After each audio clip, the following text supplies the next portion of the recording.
alternative school.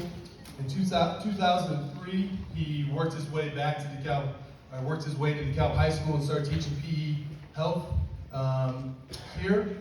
And then in 2013, he transitioned to the role of athletic director.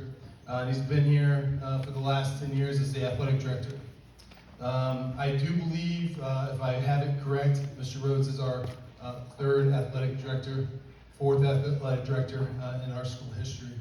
And I could, as one staff member indicated, there's numerous principals, but he can count on one hand the number of athletic directors, and I think that speaks volume to the work and the dedication that individuals pour into our athletic program.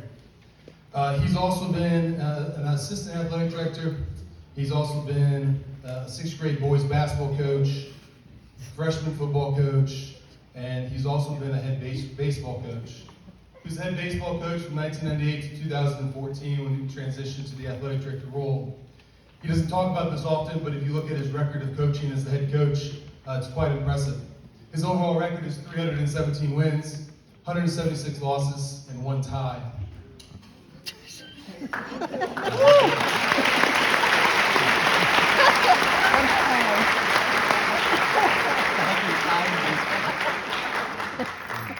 does have a regional championship in 1998. He does have a sectional champs 1998, 2001, 2002, and then a conference champs in 1999, 2000, 2002, and 2010. To speak a little bit more and share with us a little bit more about his journey as athletic director, I would like to invite, and I'm really sorry, I'd like to invite Chris's brother, Marty Rhodes, to the stage to share a few words about Chris.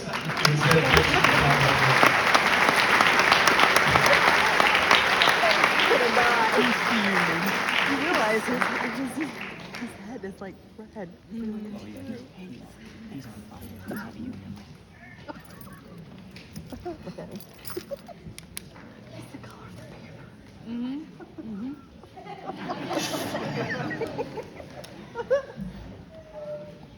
Growing up in the 1970s, I can vividly remember watching my brother Chris strategize baseball games on the living room floor with a stack of baseball cards, drink coasters for bases laid out in the diamond, and the starting lineup of the big red machine laid out by position and starting batting order. Now, for those that don't know what the big red machine is, you can Google that. Chris devised a dice game that positioned the Cincinnati Reds against the Cardinals, the Mets, the Pirates, the Cubs, the Braves, the Dodgers, and at that time the arch nemesis, the Boston Red Sox, all of which faced Chris's demise.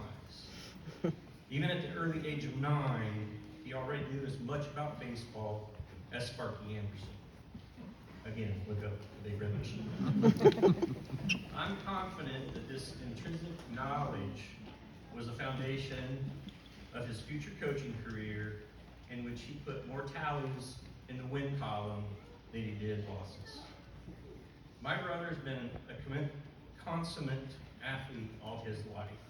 A 3-sport varsity letterman in high school, a baseball utility man in college with a 300-plus lifetime batting average, and a first-generation college graduate who grew up on a gravel road with not much more to do than hit wiffle balls to himself in the front yard.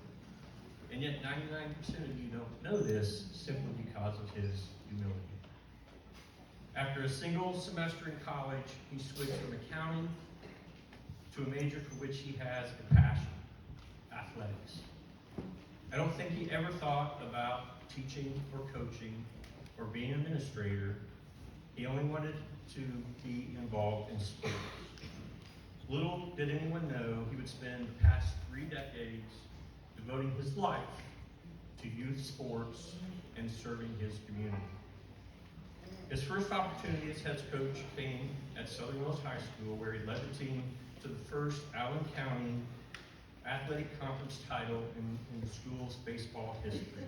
His next opportunity came in 1992 when he earned the role of head coach in Vincennes, Indiana. driving 3 hours to the interview in Vincennes from a county just south of here.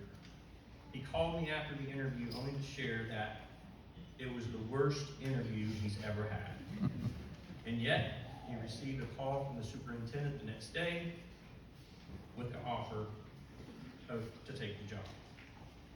My wife and I helped Chris and Tina relocate to southern Indiana 10 days later, and his legacy began.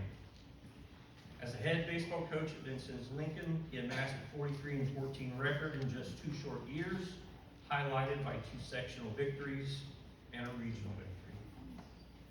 Chris and I grew up and played baseball at Blackford High School. At the time, both Blackford and DeKalb baseball programs were pre-class sport perennial powerhouses.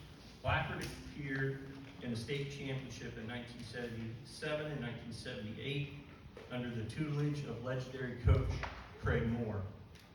DeKalb appeared and won the state championship in 1980 under the leadership also of legendary coach Bill Jones. Now, Bill Jones was a staunch opponent, but was very good friends with Craig Moore. Bill called Craig and let Craig know that he was looking to retire and needed a replacement. Bill and the school were looking for a recommendation. The first name on Craig Moore's list was Chris Rose. Again, I got the call. Full of apprehension and lacking confidence, he told me, "There's no way I'm getting this job." With only 4 years of head coaching experience, he was expected to step in behind one of the most successful high school coaches in Indiana baseball history. And yet, there's a quality and a set of core values that certain people have and can be recognized. And again, he received a call from the superintendent with a job offer, and his legacy took another step forward. As head coach of DeKalb High School, Chris logged 493 games with a winning ratio of 64%. He is a 300-level member of the Indiana High School Baseball Coaches Victory Club with a career total of 380 wins and an overall career winning ratio of 64%. Forfeiting the opportunity to coach his son Easton, which he wholeheartedly was looking forward to, he gave up coaching to pursue a leadership role as the athletic director here at DeKalb in 2014. 5 a.m. alarms at the entrance to unlock gyms and fields for early morning practices, and the last to leave and locked up after the final buzzer of the day.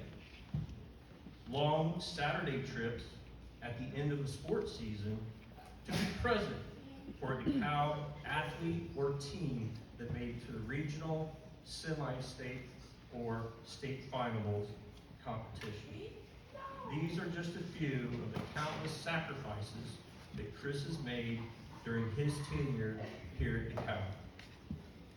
He's offered his time and talent to host sports clinics for the DeKalb County youth, and I can tell you unconditionally, he's logged thousands of early morning, evening, and weekend hours in the years that he, Tina Payton, and Easton have resided in Auburn, dedicated to his passion of athletics. Most people don't stop and think about how certain people indirectly impact their lives. And yet, Chris's job is not only to represent, but also to defend and protect you athletes, you parents, and this DeKalb High School sports community. And in his tenure in the past 10 years as director, he has set an incredibly high standard as he's performed in his capacity. Speaking from personal experience, I can tell you that Chris has missed years of holiday gatherings, birthdays, weddings, family vacations, Peyton and Easton's own games, only to fulfill his passion of sports and dedication to the youth and young adults of this community. Growing up on a gravel road in rural Indiana with no neighbors,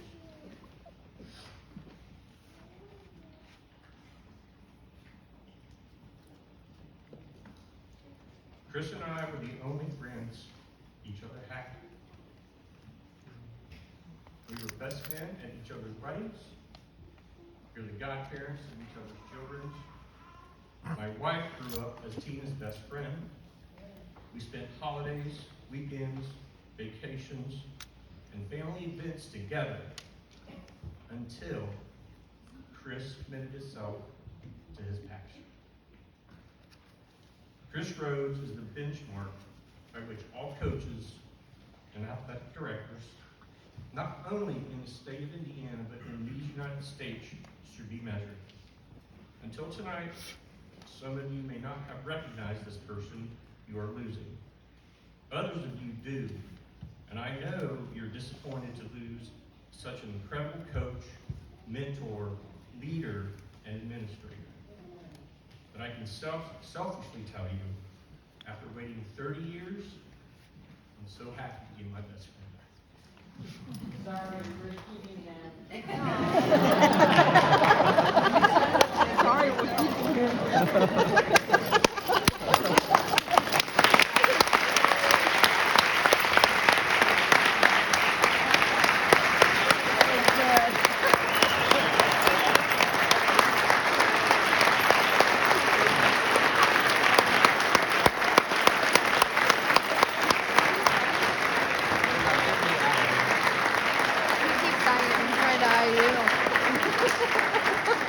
Obviously, Mr. Rhodes, I want to thank you. Obviously, I know this is not center of attention. You're one to slip in and out of gymnasiums, sit up and watch, but you've always been rooting on the parents.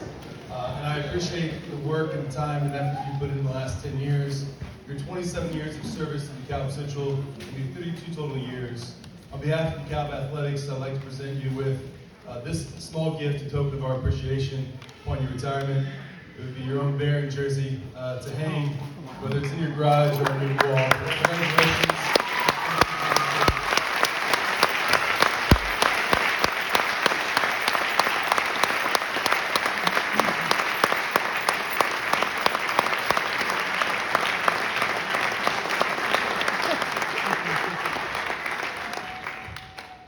Well, once again, I would just like to thank all of you for that. Obviously, a bit of surprise, and brother lives about 6 hours from here, so obviously didn't expect him to walk through the door here tonight and then go say all that stuff. So, but I do appreciate it. Appreciate all my family and the time that they've allowed me to do this. And you've probably seen most of them out here. Figure if I'm not home, they just come here, and they've helped me a ton over the past few years. And again, I appreciate it. And again, thank you, and good luck to all of our teams in the future. I'll be watching.